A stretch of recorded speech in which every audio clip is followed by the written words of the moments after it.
हरे कृष्णा।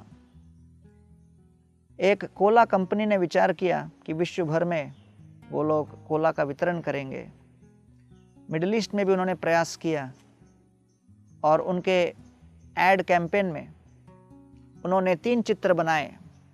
पहले चित्र में एक सज्जन ऊंट के ऊपर बैठकर सवार थे, बहुत गर्मी थी, परेशान थे, चेहरे में मायूसी और म्लानी के चिन्ह थे।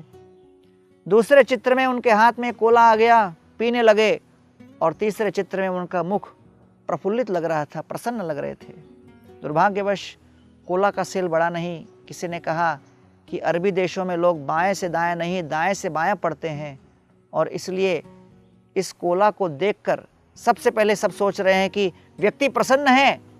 फिर उसके हाथ में कोला आया, फिर उसके बाद मायूस हो गया, दाएं से बायां देखा, संदेश का अर्थ बदल गया। गीता में कृष्ण कहते हैं, मया धक्षेन प्रकृति सूयते सचराचरम हेतुनानेन कौन्तेय जगत विपरिवर्तते। वो कहते हैं कि संपूर्ण जगत का मैं नियंत्रण कर रहा हूं।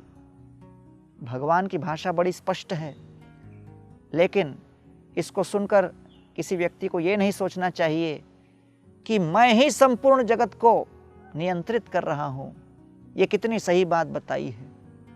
तो इसलिए जब भी कोई संदेश दिया जाए, उस संदेश को यथारूप स्वीकार करना चाहिए, क्योंकि बोलने वाले में और समझने वाले में, दोनों के संदेश के समझ में अगर अंतर हो गया तो फिर अर्थ का निरर्थ हो जाएगा, अनर्थ हो जाएगा।